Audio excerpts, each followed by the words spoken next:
rang again. Thinking it was my parents, the unmistakable sound of footsteps downstairs. Not outside, it's inside.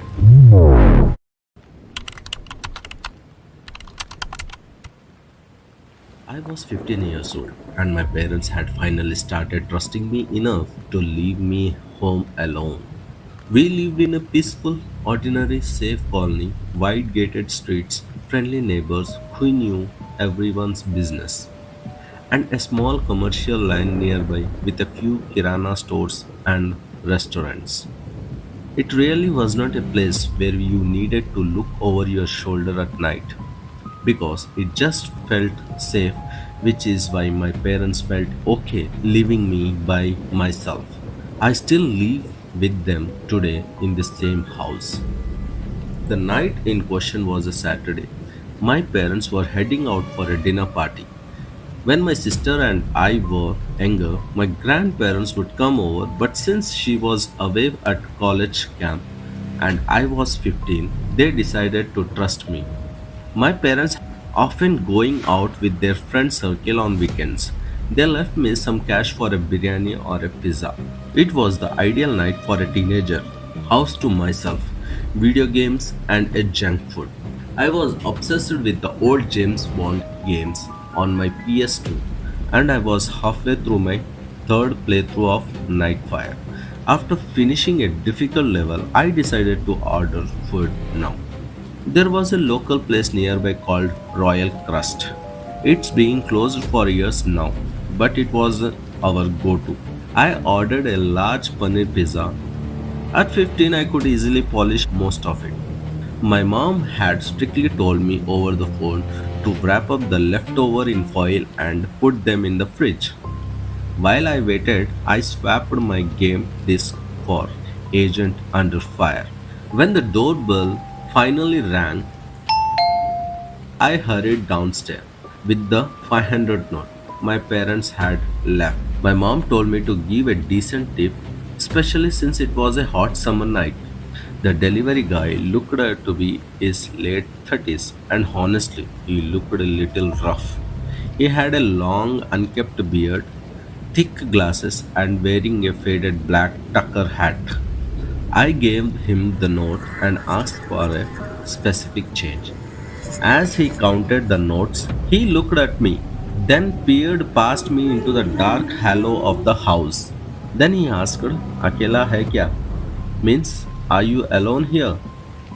I knew it was an odd, creepy question. My parents had taught me well about being wary of the strangers. नहीं mummy papa रास्ते में है means no my parents are on the way to home. I replied. It was a stupid answer in retrospect.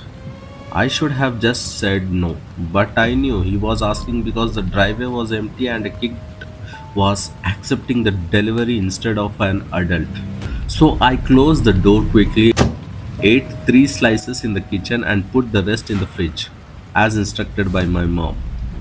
I went back upstairs to my room. Hours went by. It was probably 11 a.m. when the doorbell rang again. Thinking it was my parents, I rushed down. I shouted through the door, Mommy, Papa, Mommy. But unfamiliar voice on the other side said, Bhaiya, Alt, please phone chahiye. Means, brother help, I need a phone. I did not want to peek through the window. I was genuinely scared. I decided to head back upstairs and ignore it. I knew opening the door was a horrible idea as I was walking up the stairs, which are directly in front of the front door. The man outside banged hard on the hood. रुको please help चाहिए रुको भाई मुझे help चाहिए means wait please I need help. That meant he saw me. He was watching through the decorative glass at the top of the door. I turned around and though it was dark on the porch I could see the silhouette of the man's head. Even if I could not see his eyes, he was obvious he was staring at me right now. I bolted to my parents' room. The only landline upstairs was there. I called my parents' mobile immediately. She picked up, sounding like she had a bit of wine at the party. But when I told her someone was at the door trying to get in, she was sobered up instantly. Her tone shifted to pure terror. Then she asked if anyone knew I was at home alone. I immediately thought of the delivery guy, Vicky. Told her he had asked me if I was by myself around this time. The doorbell rang two more times, followed by aggressive knocking. My mom told me to lock the bedroom door and stay put. She stayed on the line and with me while my dad used his phone to call the police and our colony security. It was a typical Hyderabad summer night. The windows were cracked open for a ventilation. Through my parents' window, I heard the iron gate on the other side of the house creaked open. Someone was at the backyard. I whispered this to my mom and said she told me to stay quiet and turn off the lights. Oh, what if he get in through the kitchen window? I whispered. My mom just told me to stop talking and wait for the police. Then I heard it, the unmistakable sound of footsteps downstairs. Not outside, it's inside. Someone was wandering around the living room. I whispered this in a panic and I heard my mom scream something to the police on the other side. He is inside the house, hurry up. She told me to hide under the bed. For a 15 years old, it was the most horrific moment of my life. The only thing between me and the intruder was a tiny internal lock on the bedroom door. I heard the footstep coming from the stairs.